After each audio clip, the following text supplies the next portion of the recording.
Ladies and gentlemen, welcome back to another episode of Speak the Truth. We've got some huge updates for you coming across the war with Iran today, and I mean huge updates. The airstrike that Israel just launched, that we just got confirmation of, is going to really piss off whatever's left of the IRGC. After today, I wouldn't be surprised if they let loose of every single munition that they have left in their arsenal. And I say that for a reason, and you're going to want to hear about this airstrike in just a sec. At the same time, overnight, it definitely appeared as if the IRGC opened up with new munitions on Israel. Now, they have also opened up with attacks across the Middle East against United States forces, host nation countries such as Oman and the UAE. But none of those things compare to the news that we're about to talk about here in just a minute. And when I say all of the countries over there, I mean all of the countries ended up getting slammed. Now, to bring you guys up to the latest and greatest and just give you an update here, I don't even want to say if this is the greatest, but in case you missed it, yesterday afternoon, CENTCOM ended up raising the number of U.S. service members that have been killed in action to 6. Previously to yesterday evening/afternoon, it was 4. Now it's 6. And the reason they're saying it's 6 is because there was 2 bodies that they had not recovered from the rubble of this Iranian strike. Now, originally it was rumored that this attack had nothing to do with actual combat action, but now it's being confirmed that yes, this was combat action. This was an Iranian strike that ended up striking U.S. troops. News outlets are leaking where it came out from. I have seen satellite imagery that would say the same, so I'm just going to throw it out there at this point in time and let you guys know that this ended up taking place from what we can see over inside of Kuwait. Now, whether or not that is true, it has not been confirmed by CENTCOM. It hasn't been confirmed by our government, but these U.S. troops are being reported in the media as being killed over inside of Kuwait. There's also plenty more wounded that ended up coming from this strike, but the story that's being told, and it's kind of confirmed now by what CENTCOM ended up putting out yesterday, is that the service members from a facility that was struck in Iran's initial strike. So that lines up directly with the reporting that was coming out prior to CENTCOM releasing this information. So I think it's now fair to state where that's taking place. I know we have a lot of people that watch this show that have children that are inside the military, and I don't want you guys to worry or worry unjustly. CENTCOM still has not released the names of those U.S. service members who were killed. I went to go check for an update on that this morning, and there, as of right now, is no update on how many or who was killed. On who was killed. They haven't released the names yet. Normally, CENTCOM ends up waiting 24 hours after they notify the next of kin. That way, it gives them an opportunity to speak with their family members in order to get those names out. Now, even though Iran ended up getting a lucky shot in there over inside of Kuwait, allegedly, I want you guys to know that the U.S. defense systems are working properly. This is the CRAM system over inside of Iraq, targeting an Iranian drone that was being fired at U.S. troops. Yeah, check that out. For those of you guys who don't know what the CRAM system is, it is essentially, a freaking massive, minigun that is just blasting, like shooting out tons of freaking machine gun rounds, just blowing these things out of the sky. It's just a wall of freaking steel flying through the air. I mean, I forget the rate at which it shoots, but it is phenomenal. Now, those are even equipped on our U.S. warships as kind of like a final line of defense, but that's really... we've got so many other things that are actually out there to cause that. But the CRAM ended up getting a good review over inside of Iraq and Afghanistan, protecting U.S. troops from incoming rockets and mortar fires on those bases. And it apparently proves very effective against Shahed drones as they're inbound. Those things fly way freaking slower. So that's always good. Across Tehran, we're getting news of lots of explosions that are taking place. This is your ears warning. Every time I go into a video, ladies and gentlemen, just ears warning. We're going to be listening to loud stuff today. No dead people, as far as I know, made their ways into these videos. But these strikes across Tehran apparently appear to have been retaliatory in nature for the strikes that were taking place across the Middle East. Yesterday, we had Donald Trump that ended up coming out and stating that we were going to have a big uptick in the next 24 hours, and it certainly appears like that's what ended up taking place here as we get into these videos.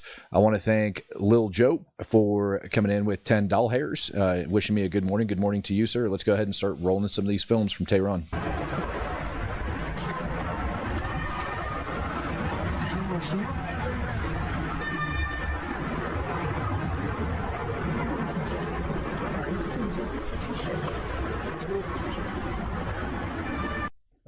We've got Teddy asking 6 U.S. troops KIA so far. That is an accurate statement. 6 U.S. troops KIA confirmed by CENTCOM.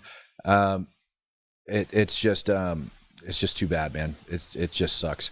You know, when that news about the other two first came out, it was that they had succumbed to their wounds from the initial strike, and now it is that they were actually buried underneath the rubble. So that is what they are saying. Yeah.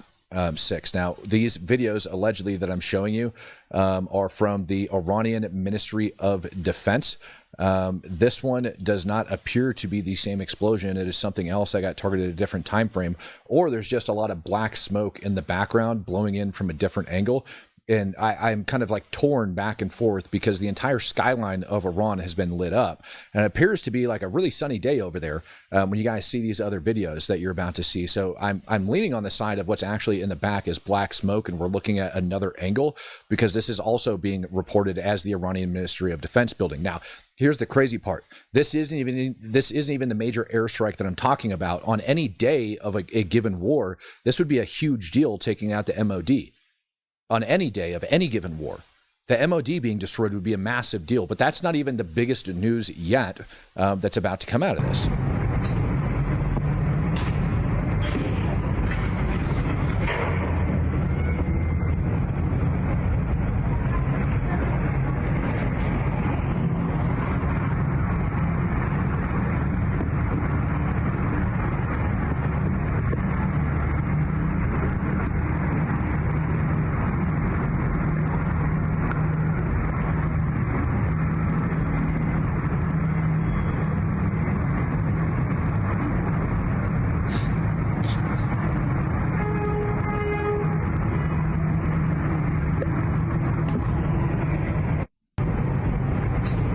So that's one video of the many. Now, here's the other thing. I talked to you guys yesterday about the amount of the Iranian Navy that we ended up destroying over the last, 72 hours. And it appears almost as if like the entire Iranian Navy got taken out. It's probably like one of my favorite videos is like the U.S. Navy. I'm not sure the last time the U.S. Navy got to blow up other U.S. Navy or other naval warships, but they've taken out multiple submarines. They've taken out literally sunk to the bottom of the ocean, from what I've heard. One of Iran's, drone craft carriers is all I can call the dang thing. It's just a huge freaking. It looks like, to a layperson, when you see the ship, it would look like it's an aircraft carrier. But really what it is it just raises freaking drones up from underneath the deck and launches them off. We have decimated that place. The port of Abbas, or Bandar Abbas, has been decimated. The entire thing was just up in smoke yesterday. The satellite, there was so much stuff destroyed at the port yesterday that we couldn't even really determine the full extent of the freaking damage because of the amount of black smoke that was rising. Now, with this war comes a lot of fake videos.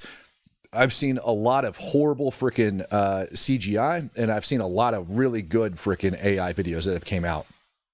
And some of those AI videos are actually related over into Israel. Some of them are related to Iran. Some of them are taking old videos from, previous conflicts or previous wars or even previous disasters, and they're publishing them as if they are taking part here in this conflict. So, yeah, we created new submarines as well. Now, what we did was we improved sea life over inside of Iran by bringing up, how do you want to say this? We improved new sea life in Iran by making brand new coral reefs, right? Let's do that. This is allegedly another IRGC headquarters building over inside of Tehran that got lit up. میدون سپاه رو زد ترکون جنگنده تو خیابون آسمون داره میزنه میدون سپاه رو با هم یکی کرد میدون سپاه رو با هم یکی کرد میدون سپاه رو با هم یکی کرد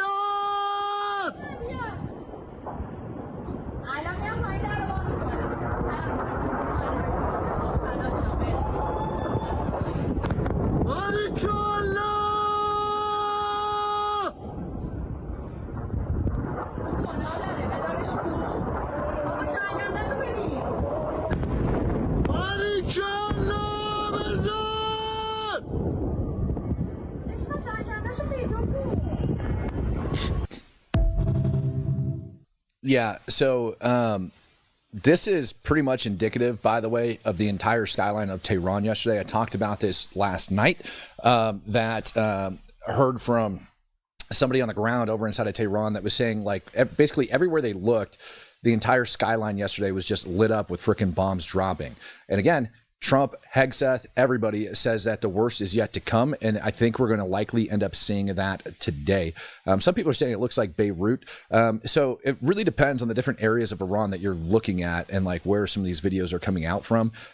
You'll see some places, and I can pull up on the map here in a little bit, but you'll see some places that are really well lit up by like the Iranian government that have, how do I want to say, like a lot of money that have been poured into them. They're really well maintained and really well, like, taken care of. And then there's places like this, which, Iraq war veterans, we ended up calling these like the Mahalos. These are like the places that, I don't know, kind of like the average person neighborhoods, really not well constructed, really kind of crammed in there. Just kind of looks like crap, to be perfectly honest with you. Lots of sewage in the street, lots of garbage, lots of trash, lots of everything. I'm not sure if it's the same over in Iraq. Or over inside of Iran. I ended up reaching out to a couple of Iranians trying to get some interviews with them, talking about to go over some of this stuff, to try to get some confirmation on some of these things. That doesn't sound like death to America. No, Incog Faraday. No, it's not death to America. And thank you very much for those 5 gifted memberships as well. No, these people are genuinely celebrating. The massive crowds in the street have dispersed. There's really not massive crowds out in the street anymore because of the amount of bombs that have been dropping. People that are kind of on the pro-regime side have looked at this and said, well, if there's not massive crowds in the street, that means that there isn't much support for the Shah as they like originally had brought up, that it's not going to end up happening. No, it's not the case. What's actually the case is just the amount of munitions that have been getting dropped, over the last 72 hours. It's a buttload. I mean, absolute buttload of munitions. Now, moving into today, we're seeing an even bigger uptick, but not just in, strikes against IRGC headquarters, government buildings, government offices, things like that. We're seeing them, on many locations over there. This one, again, let me get this one up here on the screen for you guys. This one is allegedly, that same airstrike from a different angle.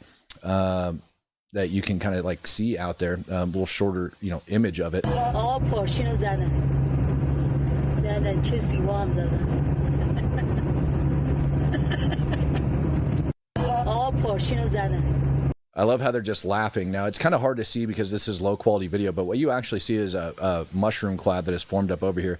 And you guys see this like this line that I'm talking about. And if you reference back to the first video where I said there's so many bombs dropping over there, I actually think it might just be black smoke in the background of some of those videos.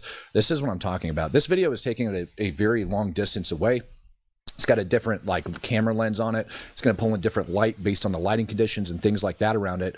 When these cameras are in the dark, what ends up happening, depending on the angle that they're shooting from, is you can actually get different, appearances and whatnot on the lenses.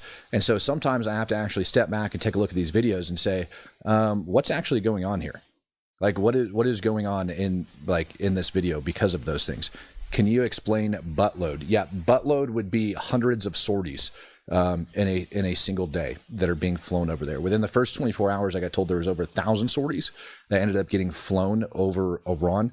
But metric buttload, I don't even know how to begin to describe how much larger than that it is.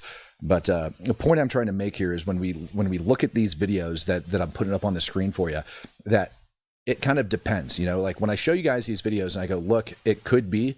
I mean, quite literally, because it could be. Iranian state media has been shut off. Internet access over inside of Iran has been shown to be shut down to like 10% or something like that.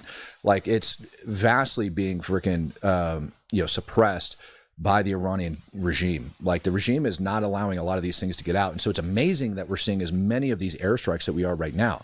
And that goes to show you, look, if you've got maybe 10% of the internet access that's actually working, and I'm able to show you video after video after video of these airstrikes, that really goes to the level and the amount of the airstrikes that are actually taking place over there. Andrew Wagner says, given the recent reports about contact with Kurdish groups, do you think there are already ODA SAC folks in northern Iraq? Yeah. I do, and I'll tell you something else that I ended up seeing. That ended up coming out of northern Iraq as well. And you can, I mean, take this however you will, but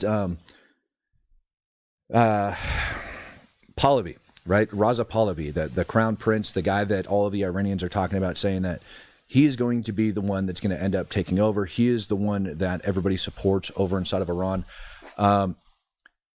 He didn't use to speaking to the Kurdish Iranians that I have been able to talk to.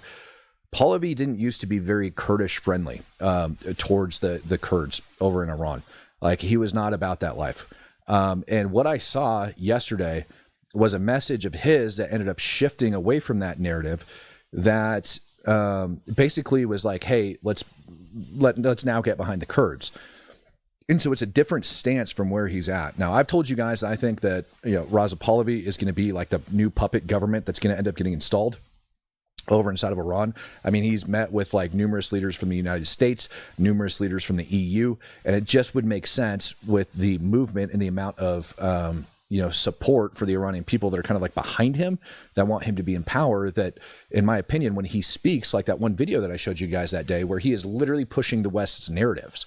Like, it was like a night and day difference to where he went from talking about the Iranian people and like his concern for the Iranian people to basically like shaming the regime into the West's narrative. Now, I'm not saying that's a bad thing. I'm just telling you facts, all right, that his narrative completely and totally shifted. And now what we're seeing is a shift in his narrative back towards the Kurdish people of Iran. And so if he's now shifting his narrative towards the Kurds, trying to bring support towards the Kurds, then I do think that there is a good probability that that is something that's going to come out in the future. Now, have we seen anything on the ground that actually supports that narrative? Yeah. If we go and we look at the map of Iran, and this is something that I've talked to you guys about, in the past. Let me open up the map. When we take a look at like the Kurdish territories over inside of Iran and where these recent airstrikes have been hitting, we are seeing evidence of that. Like, yes, we are focused right now. A lot of the airstrikes are coming out of three main regions over inside of Iran. We're seeing them in Tehran. I'm hearing a lot about Isfahan / Shiraz, and I know there's a big spread between them, but it's like sometimes it's Isfahan, sometimes it's Shiraz. But then Bandar Abbas, right? The ports down over by the Strait of Hormuz. Those are like the three main locations that we've been really hearing about the airstrikes are for.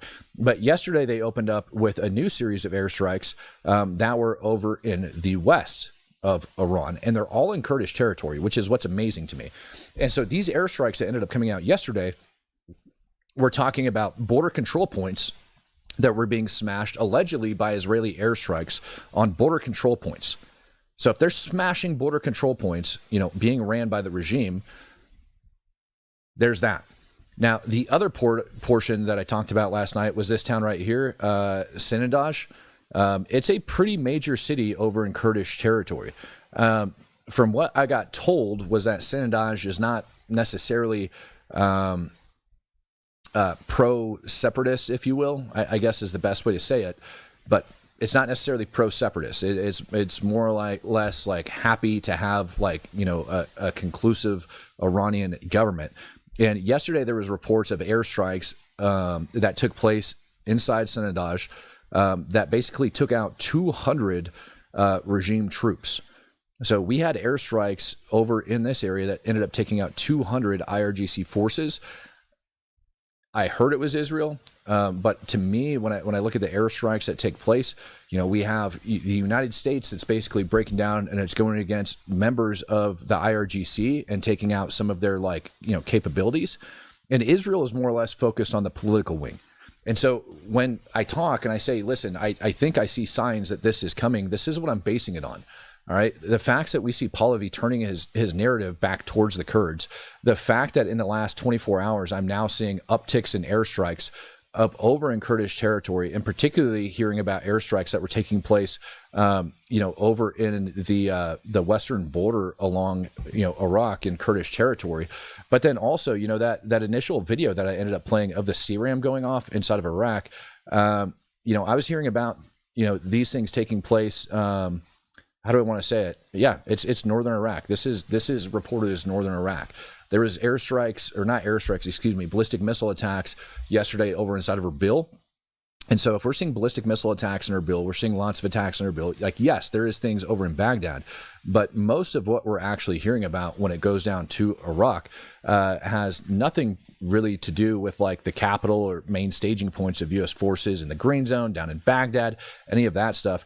It's all like up in the north. And if we zoom out, I want you guys to see how big of a difference it is. Baghdad's right here, right? And when we go directions, or not directions, but sorry, distance, Baghdad up to Kurdish territory, which starts right about there, it's like almost 200 miles north, 150 miles north outside of the Green Zone, right? Just as the crow flies.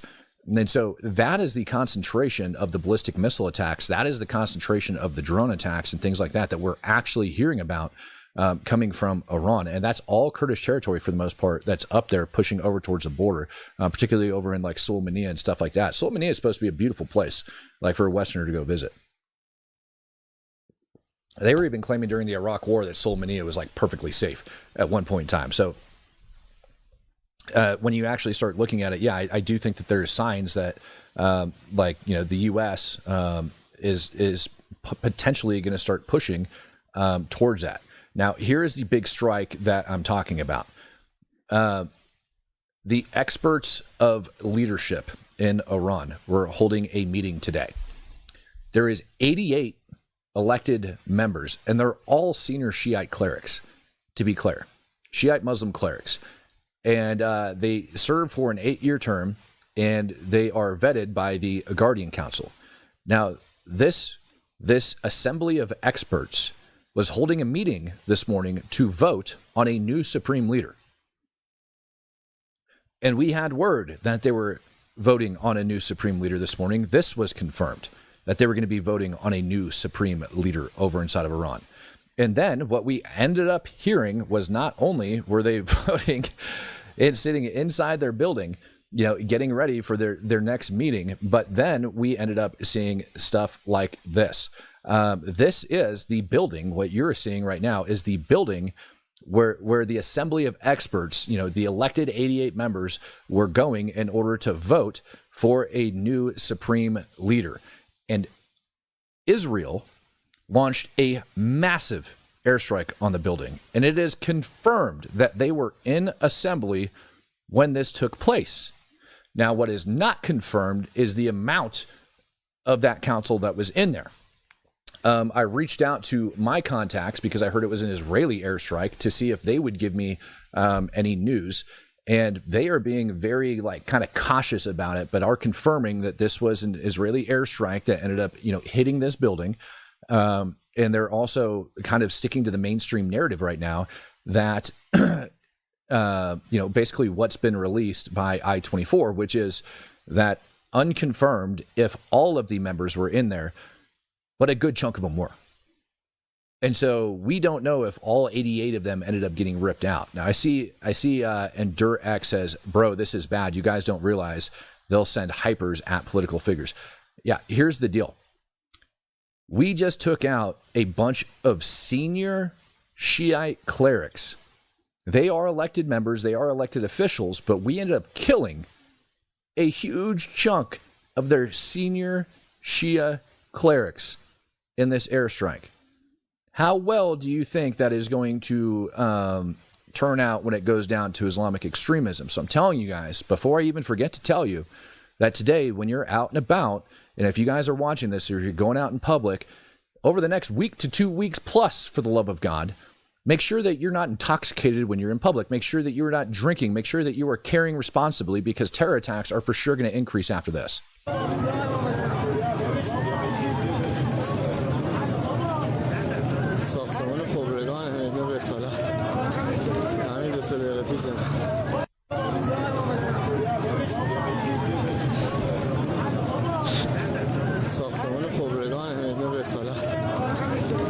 All right, that is one video that we actually have of the strike location, but I also have a second video from closer up on the ground, reportedly closer up on the ground. It's a bit shorter of a video. It's clearly not the entire building, but definitely need to throw this out there for you guys, because this is freaking wild. This is not like one munition hit it. Like, we hammered that sucker.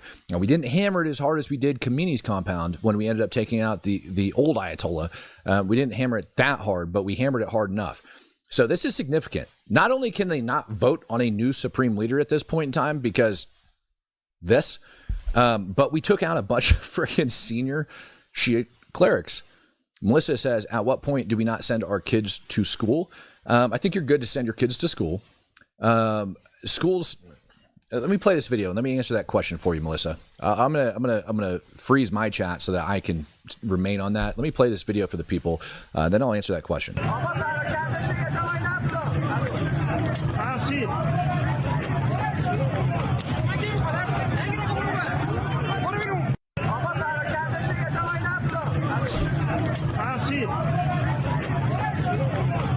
Now, to me, it looks like there is significantly more damage to that building. I don't know if it later collapsed if we had more of it, but it certainly looks like more crap ended up going boom. So it could have been a follow-on strike after the initial one that I ended up showing you guys. But this whole thing, man, you can see is just freaking wrecked. That whole area is absolutely wrecked. So, Melissa, to answer your question, in my opinion, all right, schools are hard targets when it goes down, right? And these guys are looking for the most bang for their buck. I'm not saying that I wouldn't put it past them, but I want you to take a look at what took place over in Austin. That shooter went to a bar district. He made and here's the thing about bar districts: you can pretty much guarantee that nobody's going to be carrying a firearm. You have a bunch of people that are inebriated, and you have almost a guarantee that nobody's going to be armed while they're down and in there. Now, the one thing that he failed to take into account was the police response, right? Police were on scene within, from what I've heard, about like a minute after the shooting started. So his initial drive-by shooting is where all of that ended up happening. And then he drove down the street, parked his car, got out and started firing. And then he was met by law enforcement who put him down. Now, here's the thing. In the past, when we've had events like this that have occurred, when you have these major folks end up getting knocked off, what they will do, the radicals, particularly during Ramadan, and I want to remind you guys, it's Ramadan. So what these radicals will do is they will go to locations that have, perceived as sinful, if you will, like the Pulse nightclub shooting and places like that.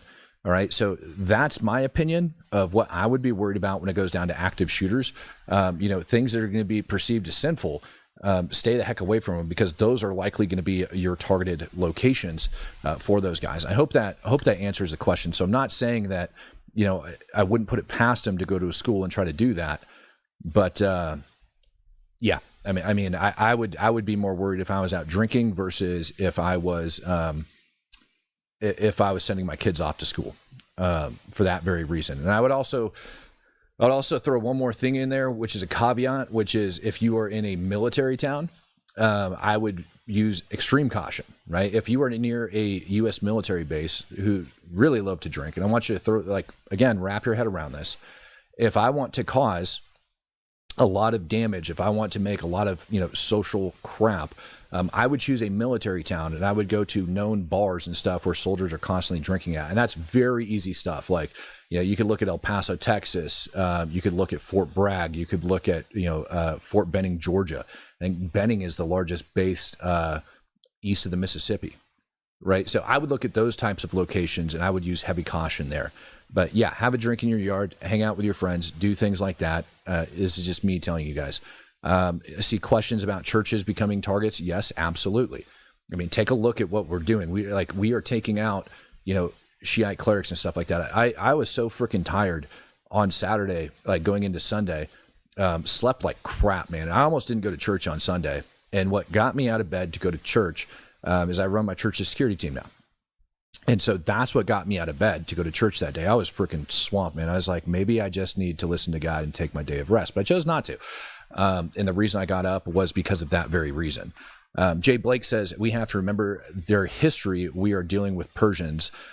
Learn their history and understand the radical Islamic mindset. Prayers, guys. Bingo, bingo, bingo. These are some of those airstrikes from Western Iran that I was telling you guys about.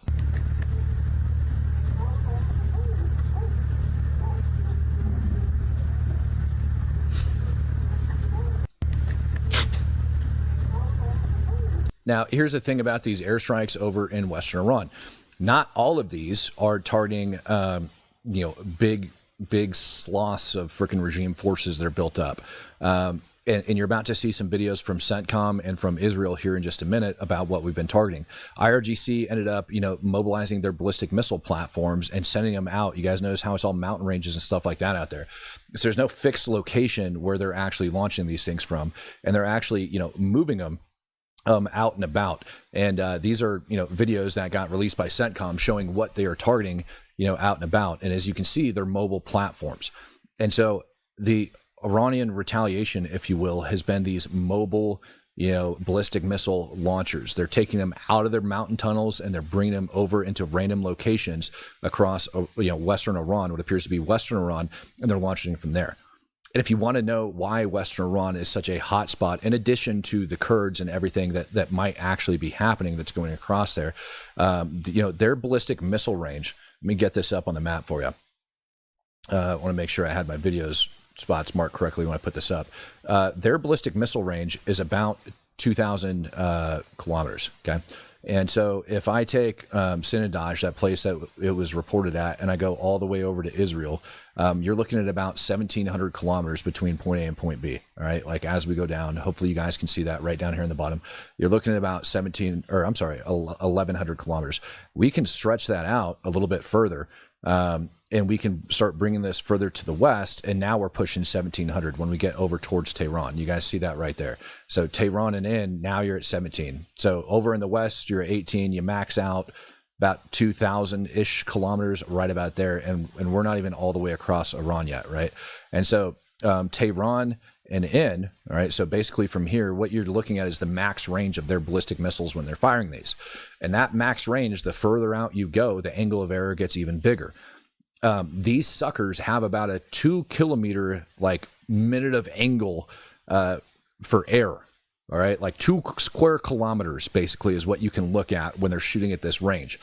And so they can't target like specific buildings within a city with what they have. What they can do is target a specific city. That's about the extent of it. Now, the closer that they get these things to the west, your angle of error starts decreasing because you're shooting them at a shorter distance. And I hope that makes sense. So your angle of error is getting smaller and smaller the closer you start getting to your target. Still not that great, right? It's still not that great. But the further west they get their ballistic missiles, the better off they are. And so now we are starting to see, them moving ballistic missiles further to the west. And I think it's because that they are just having very poor effects on target.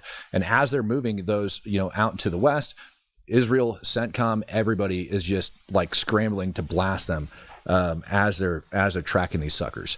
And that is correct. I see it down in the comment section. The latest information that we saw coming out of Israel last night, and I can grab some of the videos, is the allegation that Iran is now using cluster munitions or cluster warheads on their ballistic missiles. And so again, over the last 24 hours, we're seeing this increase. Sorry, I was taking a drink of coffee. So over the last 24 hours, we're seeing this increase targeting the mobile ballistic missile launchers over in Western Iran.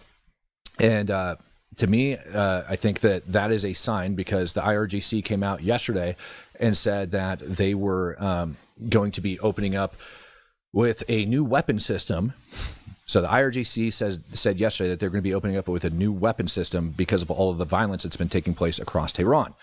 Okay, great. So they opened up with this new weapon system last night, and we've got images, which I'll show you here in just a minute, which is going to be cluster, warhead ballistic missiles, allegedly that were falling over inside of Israel. This morning over inside of Israel, they had a new round of airstrikes. Ballistic missile attacks. Originally, as this was being reported, it was numerous of these ballistic missiles actually impacted and got down. Right, numerous of these ballistic missiles actually impacted and hit their target. However, since then, a couple of hours now past that ballistic missile launch or attack, it's now confirmed, all right, that all of these ballistic missiles were actually intercepted that were over the populated areas. And the fallout and the damage that I'm about to show you guys over inside of Israel and outside of Tel Aviv, the fallout from those interceptions is actually what caused this destruction. And I'm going to show you guys why here in just a minute. And I'm going to show you an AI video that went wild this morning that shouldn't have been. And then I looked at the accounts that were pushing it and started researching it, and then did a common sense analysis on it, and it's for sure AI generated video. But here's Trey Yingst. Sirens were sounding across Tel Aviv amid incoming Iranian ballistic missile fire. We could hear interceptions in the distance and then black smoke rising from the horizon. The Iranians are continuing their missile barrages against Israel and also Gulf nations. We know overnight that the U.S. Embassy in Riyadh, Saudi Arabia was hit with 2 Iranian drones. And so there is a lot of need for air defense across the region, not just here in Israel, but also in these Gulf nations.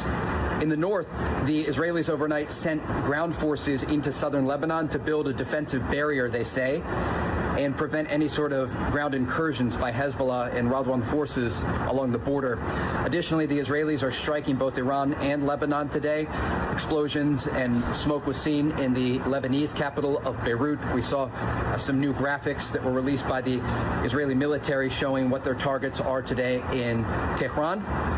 And we will continue to track this story as it develops across the region. Of course, tune into Fox News for more. Okay, so that's Trey coming out with his statement. Of course, he's got his ballistic helmet on. This is the video that was going around that everybody was passing. And I do believe it's AI, and there's a reason I believe it's AI, and I want you guys to observe it. First, let's take a look at all of these buildings. All of these buildings are pretty much exactly the same. As we look at them. Second, there isn't a single moving vehicle on the street down here. And third, the angle of attack. The angle of attack that we see right here. You'll notice that all of these that are coming in are swarming in at different angles as they're coming down. Look at the different smoke trails. It's almost like they're coming in from like multiple directions. That's not how these ballistic missiles work. That's not how a MIRV is going to work. That's also not how a cluster munition is going to work. Okay. It's just, it defies the laws of physics when we start talking about it. But nonetheless, people are celebrating this video today, and I'm putting this out there to calm some hysteria. This is not real. Tel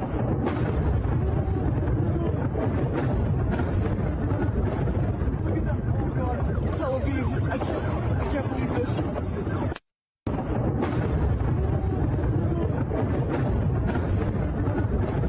Look at that, oh God, Tel Aviv, I can't believe this. Yeah, and notice how it's like kind of like a really quiet voice over the explosions and stuff like that, and you don't really hear the booms that end up going into it too. Like the impacts all sound off. You hear explosions, but what you don't hear is the initial kaboom of those bombs actually like impacting the ground, and they rip in actually way faster than that. So this is an AI generated video that's been going around, and I just want to throw that out there. Barbecue consumer says, have you seen the BS Ritter and McGregor are spewing? I tend not to pay attention to McGregor. And every now and then I come across his clips. Same thing when it goes down to Scott Ritter. But I do know that they are Russian shills to the best of my knowledge. I mean, it's garbage. I don't know how else to say that. This is Benny Brock over in central Israel. As I said, there was a ballistic missile attack that ended up, getting fired this morning against Israel, but the interceptors ended up picking up on them. Now, initially over in this area of Israel and Benny Brock, they were stating that this was confirmed strikes that ended up hitting an apartment building. That was the word that ended up getting spread out first.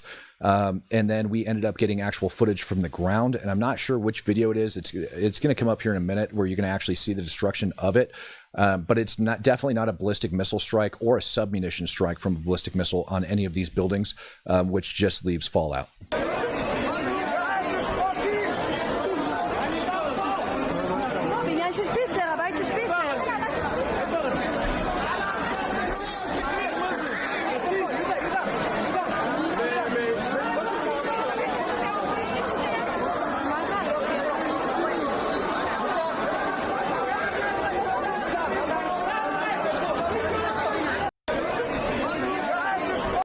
Yeah. Also love what Mauro Hewlin ended up coming in stating that that's not what Tel Aviv looks like. You are correct. I have been to Tel Aviv, and it does not look like that. Not at all what it looks like. Again, more of the debris destruction when we start talking about it and the fallout. If this was an actual ballistic missile impact site or even submunitions, I would expect to see some of these windows and stuff like that shattered. Instead, what we see is a random vehicle on fire and some stuff. It looks like people are heading towards that building over in this back direction. But this is more or less, interception, crap fallout.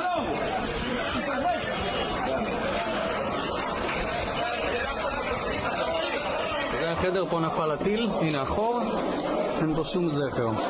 פה נפל. זה החדר שינה, הזקן היה פה במקום הזה, הם יצאו לבד. חדירה, אין כלום. So if this was an actual ballistic missile strike, like direct impact, like they want to claim, you would have crap all over the damn place. And that guy's room would be in complete and total disarray, even with a hole in his ceiling. If anything, that within itself should have collapsed like that roof, and it didn't. So them trying to come out and claim that this is a direct strike is actually really sad. I'm not saying that Iran doesn't have the capability of getting actual like direct impacts. Again, when we take a look at this area, and I'm not even sure if this one is a real video, but I believe it is. You just see random fires and things like that. And these fires don't have craters. They don't have anything like that anywhere around them. It's just fire.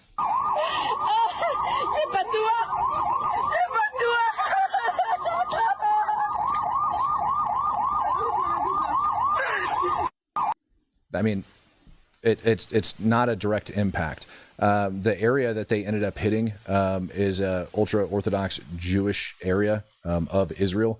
And I mean, there's people that were literally dancing and cheering in the streets outside of this. I'm not even sure if I put that video in the stack, but it certainly doesn't appear as if they had good effects on target. It just appears like you had ballistic missile fallout from interceptions that ended up smashing into some of these areas.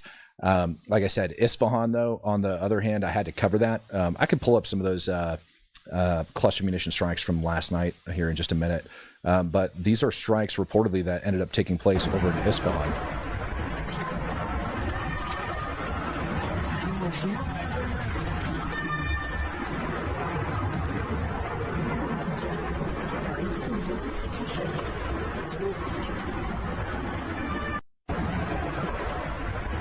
Now, Isfahan over inside of Iran, we have jumped back from Israel back over into Iran.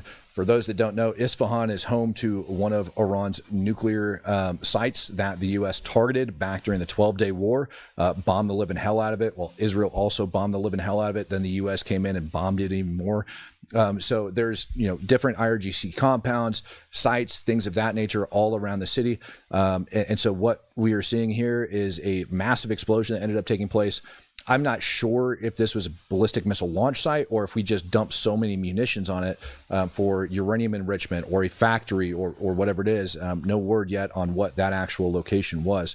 705 coming in, gifting out 5 memberships, brother. Greatly appreciate you. Thank you. Yeah, and then we're going to go over to the UAE real quick. The UAE, United Arab Emirates, let me get that up on the screen and clear this measurement from you guys. So the UAE down here, U.S. has had good relations with the UAE. Obviously, it's right outside freaking Qatar and everything else. But the U.S. has had good relations with the UAE. But the UAE has been very, very pissed off at Iran, and they've been pissed off at Iran for a reason. And it's because they have been shooting back at the UAE because of their support for the United States of America. They're even mentioning right now, considering entering this war, possibly going in and conducting strikes. Like we don't really know what's going to be, coming out of that.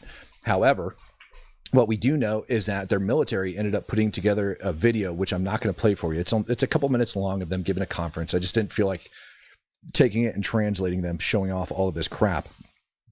But these are all ballistic missile parts, all Iranian drone parts, cruise missile parts. You guys can see over here behind his head, he's got a cruise missile that's actually like up on display over there, back over here. So Iran's been firing a lot of different munitions, not just, there's your cruise missile, not just at United States troops, but also legitimately at our partner countries. And this does have the potential to drag the entire Middle East in, which in my opinion would be a good thing. Here's your Shahed drone parts. In my opinion, it would be a good thing for the United States to have like these Gulf states actually like jump in and start fighting alongside of us, because at the end of the day, Iran is attacking them. Unknown casualties out of any of these locations. Over inside of Jordan last night, if I back out of here, or I'm sorry, not inside of Jordan, Saudi Arabia, in the capital of Riyadh, United States Embassy, and I just choose not to frickin' even put any videos up of this because there's so many dang fakes that ended up coming out with it. One of them I 100% was able to confirm came from like years ago.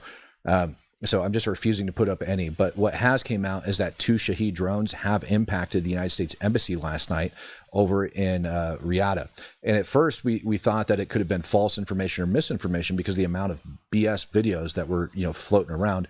Turns out it's actually good intel. Allegedly good intel, and that the U.S. Embassy did get hit by 2 Shaheeds fired by Iran. Danny Lyon says, so yeah, we back on ground in Lebanon, gonna start my own city, not withdrawing for a 3rd time in my life. Thinking Tell Daniel has a ring to it. Yeah, man. I was talking to somebody about I think Tucker Carlson loves to talk about it, but the greater Israel, and thanks Danny for actually bringing that up because I completely forgot to mention it today. Israel did, I talked about it last night. The initial reports out of Israel was that, out of Lebanon after the uptick in bombings after Hezbollah launched their attacks was that Israeli troops were on the ground and moving towards Chaim, if I pronounce it correctly. But when Israel first, went into Lebanon, what was it, like a year and a half ago, there was a heavy concentration of Israeli troops that were on the ground outside of Metula, and that they were starting to move north. And for those of you guys that don't know, you got the Litani River that's pushing up north over here, and all of Hezbollah is supposed to be north of Litani. Like what ended up ending, the Israeli invasion of southern Lebanon to attack Hezbollah was, this joint peace agreement where Israel pulled back to the border. I think if I remember correct, they managed 5 different outposts along the border, and Hezbollah was supposed to push north of Litani River. And international forces, along with the Lebanese government, were actually supposed to oversee that. And the problem is that they didn't. So you had all of these like international troops that were down there trying to ensure that Hezbollah was going to be moving north, and they never did. Now, Hezbollah is heavily funded by the IRGC. It is the Hezbollah within itself, prior to Israel blasting the crap out of them, was the largest non-state terror organization in the world. They had, rumored upwards of like 120, 130,000, foot soldiers inside of Hezbollah. And after Syria collapsed, and they were working, in neighboring Syria, to give you guys kind of like a quick lesson on Hezbollah. And this is just like, the last couple of years. When al-Assad was in power in Syria, that's the prior president before, Donald Trump thought it was a good idea to put al-Jawlani, the former frickin' terrorist, in charge of the country.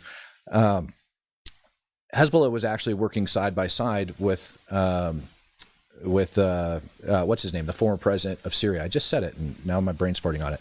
Working side by side with the former president of Syria. IRGC actually linked the two up together. So the IRGC was operating in Syria with Assad, and they actually linked up Hezbollah with Assad's troops. And for a while, Hezbollah actually took over the chemical weapons productions for the Assad regime up in the north, and they were actually responsible for transporting chemical weapons and whatnot for Assad. And in return, what Hezbollah asked for was military support, like weaponry, things of that nature. And so you had the former Syrian government that was working side by side the IRGC and working side by side Hezbollah. And that's where Hezbollah got a lot of support. And it gets even crazier when I tell you that the Russian Spetsnaz were also working side by side with Assad and side by side with Hezbollah over inside of Syria. And that has also been confirmed. That's why when Jolani and his HTS, freaking terrorists, ended up kicking Assad out of country, Assad flew to Russia. He jumped on an airplane and went to Moscow, and that's why.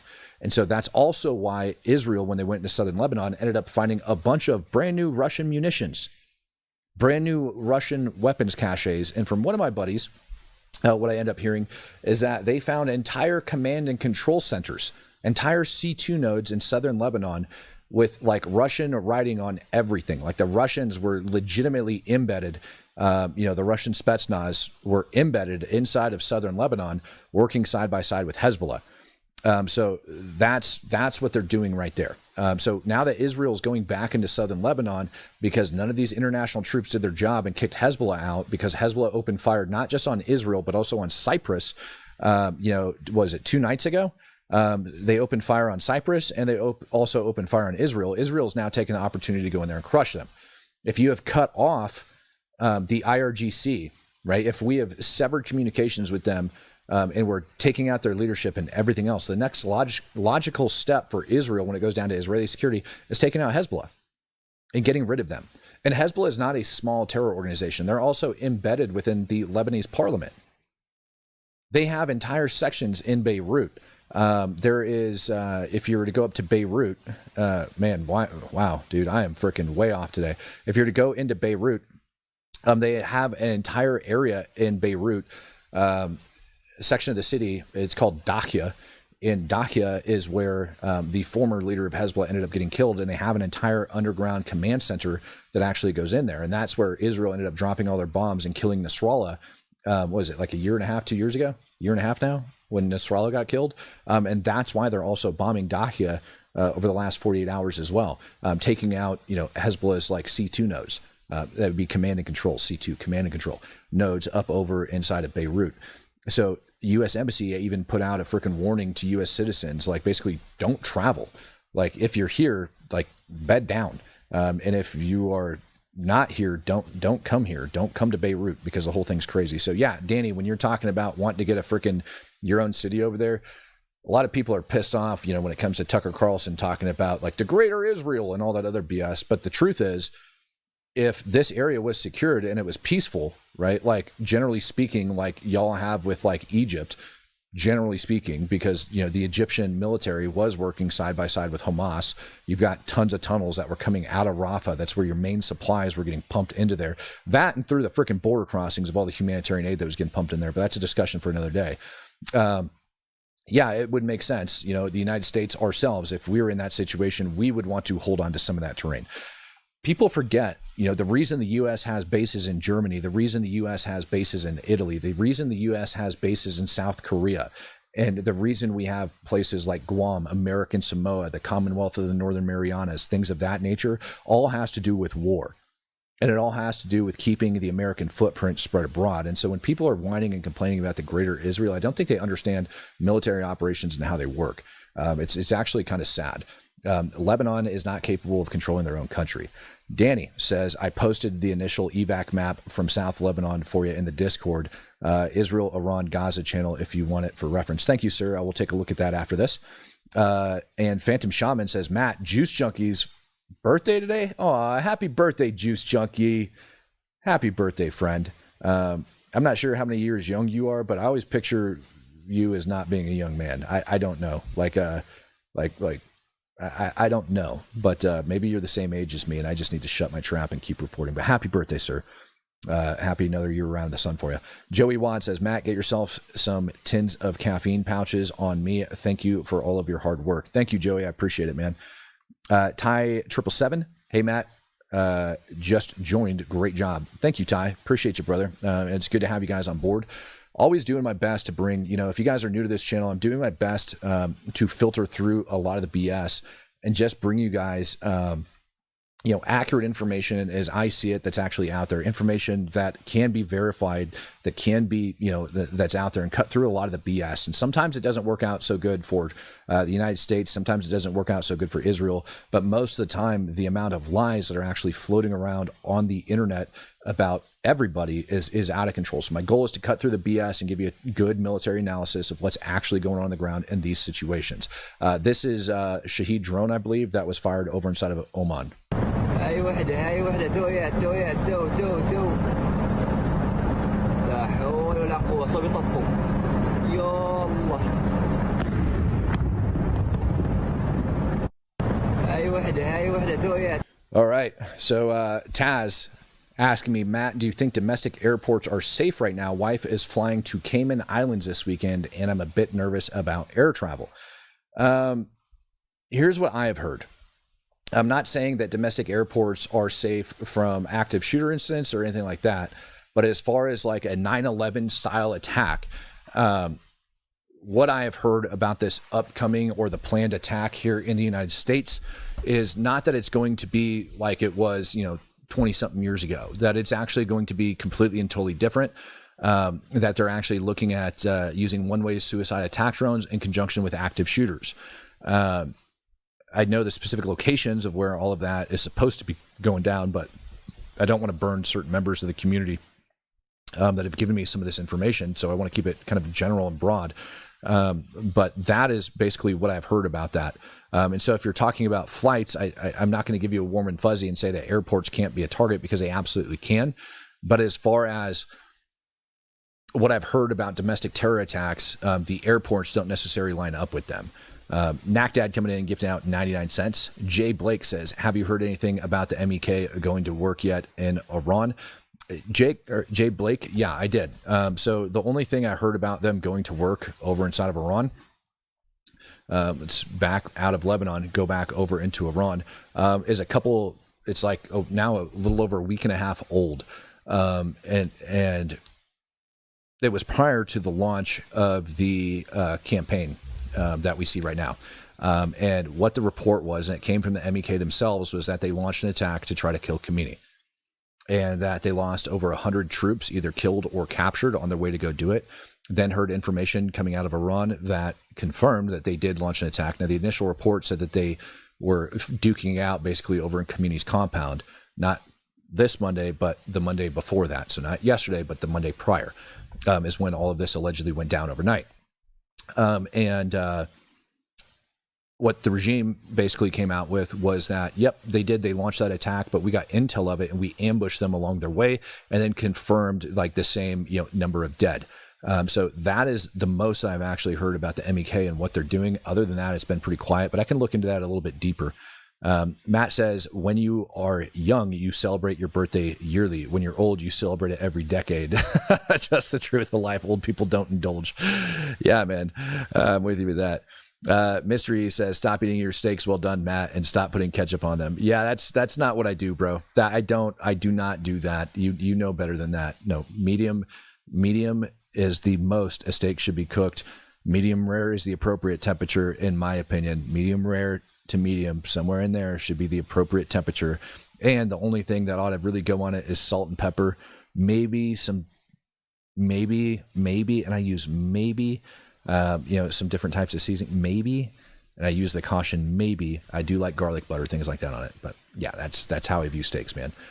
So don't you put that evil out here in this world. Matt doesn't eat his steaks well done.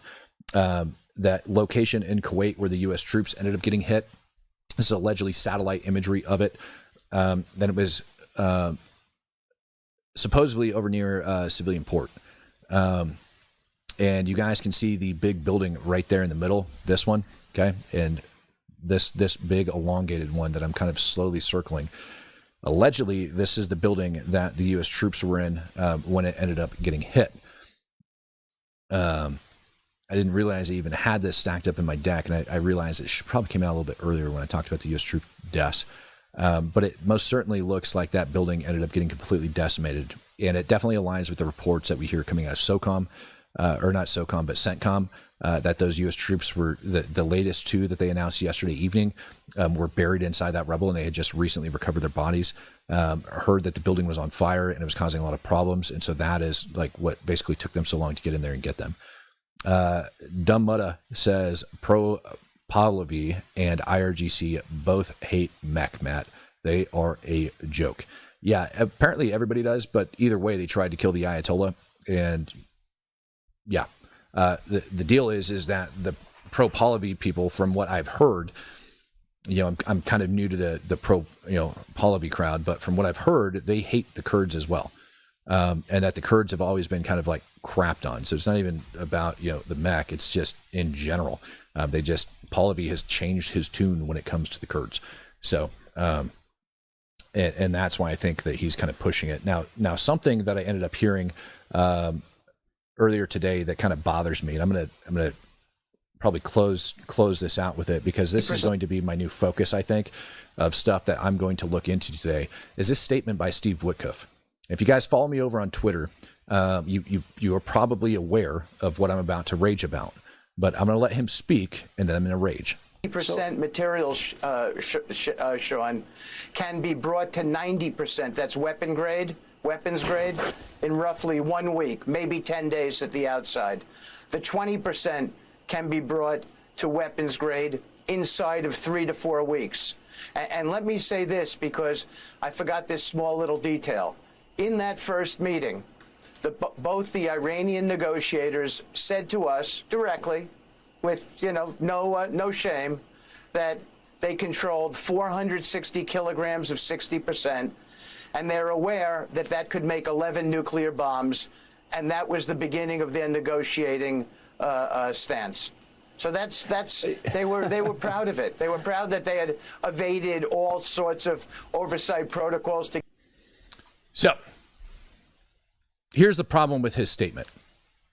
On June 10th, the International Atomic Energy Agency went into Iran and inspected Iran's enriched uranium stockpiles.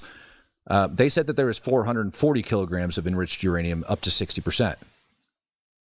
Those 60% stockpiles gained an additional 20% of enriched uranium, according to Steve Witkoff.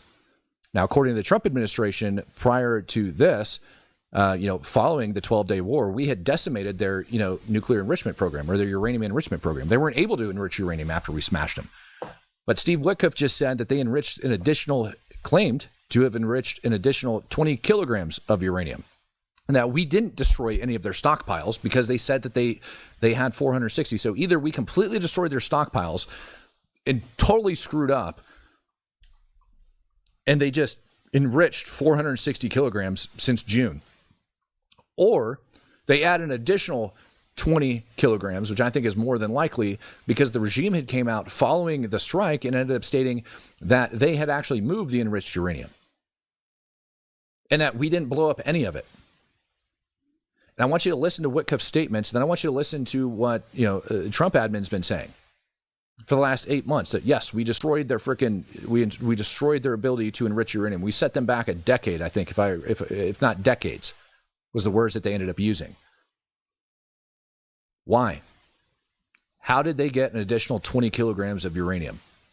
In my opinion, Steve Witkoff just leaked that the Trump admin very likely lied to the population of the United States.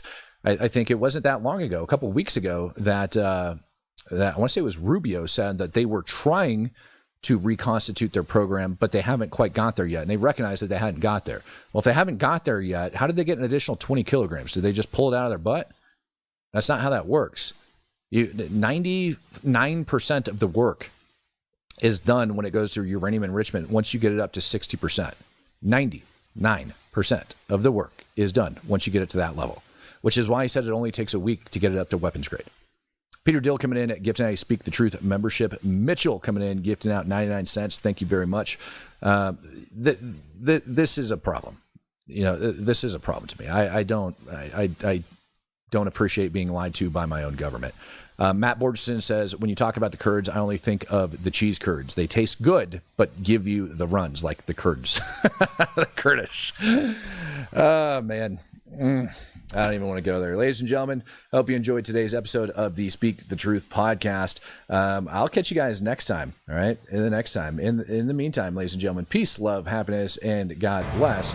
I am out of here.